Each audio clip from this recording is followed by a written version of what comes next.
Hello అండి, అందరికీ నమస్కారం. Welcome back to my channel.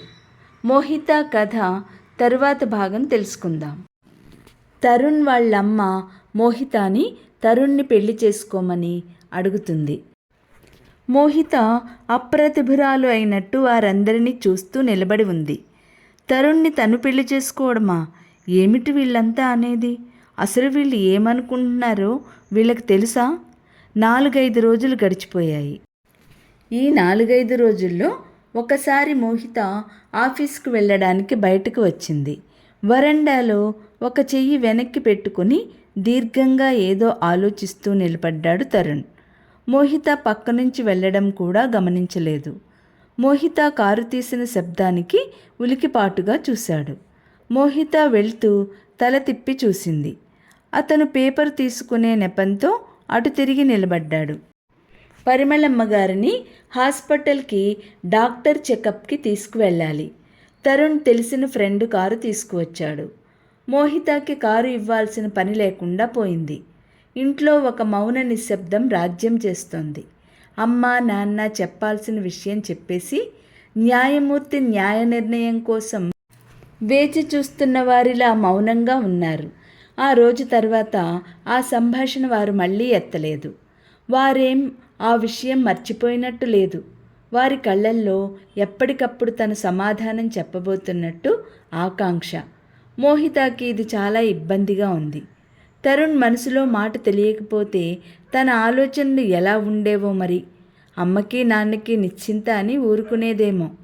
అసలు తన మనసులో పెళ్ళి ఎప్పుడూ తన ఇష్టప్రకారమే జరగాలి అనే ఖచ్చితమైన కాంక్ష కూడా లేదు. తనకి ఇష్టం వచ్చిన వారెవరూ తన జీవితంలో రాలేదు. ఒకవేళ అలా జరిగి ఉంటే అమ్మా నాన్న వద్దని అనేవారు కూడా కాదు. తల్లిదండ్రుల దగ్గర ఆ స్వతంత్రం ఉంది కాబట్టే తను ఇంత ధీమాగా నిశ్చింతగా ఉంది కాబోలు. వారికి అంతే తన పట్ల నమ్మకం. పక్కదారికి వెళ్ళి కుటుంబ పరువు కానీ తమ మనశ్శాంతి కానీ నాశనం చేయదు అనే ప్రగాఢ విశ్వాసం ఉంది. మోహితకి ఆఫీసులో కూర్చున్నా ఇదే ఆలోచన తెలుస్తోంది. టేబుల్కి ఎదురుగా ఆనాడు కూర్చున్న తరుణ్ రూపమే కళ్ళ ముందు కదులుతోంది. తను ఇంత మదన పడుతోంది. అతను ఏం చేస్తున్నాడో, ఏం ఆలోచిస్తున్నాడో, అతను ఈ పెళ్ళికి చెప్పబోయే సమాధానం ఏమిటో తనకి బాగా తెలుసు. అసలు ఈ దాగుడుమూతలు ఎందుకు? ముఖాముఖి ఒక్కసారి సూటిగా మాట్లాడేస్తే పోతుంది కదా.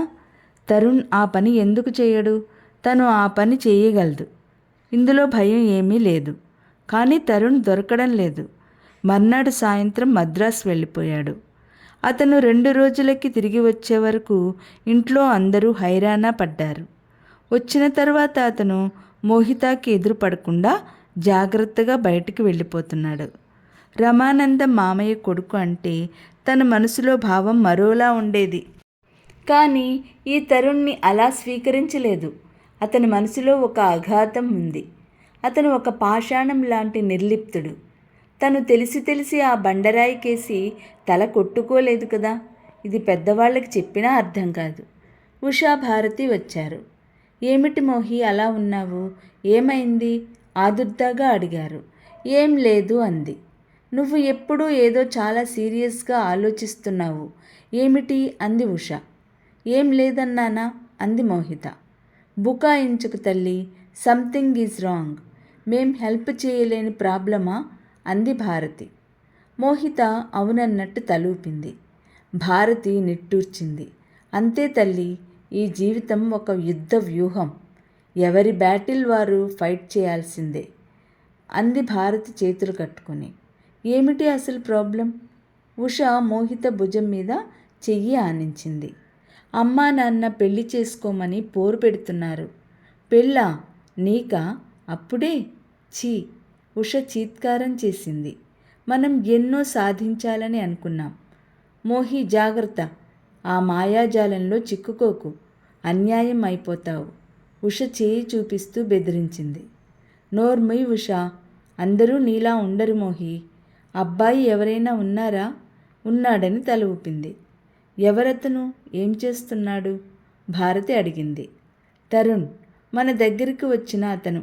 సందేహంగా అంది మోహిత. మన దగ్గరికి వచ్చిన క్లయింటా?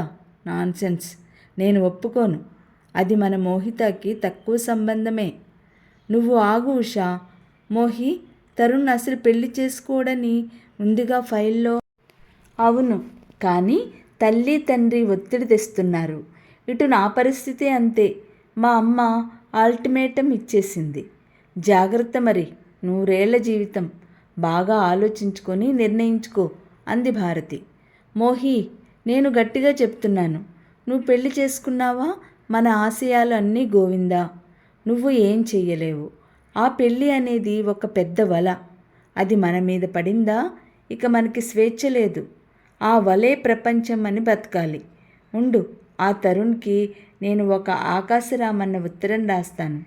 అందులో నీ క్యారెక్టర్ మంచిది కాదని, నీకు అన్ని వయసుల మగవాళ్లతో సంబంధం ఉందని, నువ్వు ఒక సైకిల్ కేసు అని, నీకు ఎయిడ్స్ ఉందని.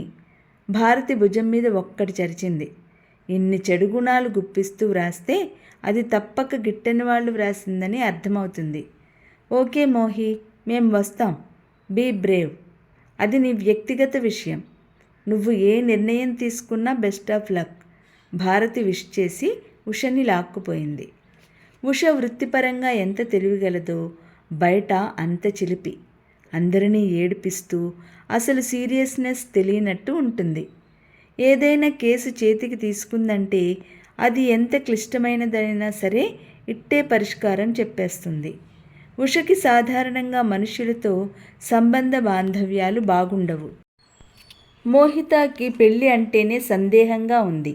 ఇంకా తన జీవితంలో స్థిరపడలేదేమో అనే శంక కలుగుతుంది. కానీ అమ్మ, ఇంకా స్థిరపడిపోవటం ఏమిటి ఈ మొహం? నీకు 60 సంవత్సరాలు వచ్చినా ఇలాగే అనుమానపడుతూనే ఉంటావు అంటుంది. మోహితకి తలనొప్పి వచ్చింది. ఆఫీస్ ఫైల్స్ చూస్తోంది. కానీ అవి తలకి ఎక్కడం లేదు. టైం చూసుకుంది. 7:30 అయింది. ఫైల్స్ సర్ది బయటకు వచ్చింది. స్టాఫ్ అందరూ వెళ్ళిపోయారు. పద్మ ఏదో ఇంకా టైప్ చేస్తోంది. ఆఫీసు తాళం చెవులు పద్మకు ఇచ్చి బయలుదేరింది. మోహిత ఇంటికి వచ్చింది. కాలింగ్ బెల్ మోగించింది. తలుపులు తెరుచుకున్నాయి. ఎదురుగా తరుణ్. మోహితకి ఏం చేయాలో తోచలేదు. వెంటనే వెనక్కి తిరిగి వెళ్ళడమా లేక ఇంట్లోకి రావడమా అని సందేహిస్తోంది. ఇంట్లో తరుణ్ తప్ప ఎవరూ లేరని ఆ నిశ్శబ్దమే చెబుతోంది. తరుణ్ చెప్పాడు, అందరూ శంకరంగారు ఇంటికి వెళ్ళారు. ఈ పూట అక్కడ భోజనాలట. మీరు వచ్చిన తర్వాత అక్కడికి తీసుకురమ్మన్నారు అన్నాడు. మోహితకి బాగానే అర్థమైంది. వాళ్ళు కావాలని తరుణ్ని తన్ని ఈ ఒంటరితనంలోకి నెట్టారన్నమాట. ఓకే, తనెందుకు పారిపోవాలి? ధైర్యంగా ఎదుర్కోవడమే ఉత్తమం. ఇష్టం లేదని తరుణ్ చేత స్వయంగా చెప్పడం ఒక్కటే ఈ సమస్యకి ఉత్తమమైన పరిష్కారం. మోహిత లోపలికి వచ్చింది. తరువాత ఏం జరిగిందో రేపటి వీడియోలో తెలుసుకుందాం. ఈ వీడియో లైక్ చేయండి, షేర్ చేయండి. మొదటిసారిగా చూసిన వాళ్ళు సబ్స్క్రైబ్ చేసుకోండి.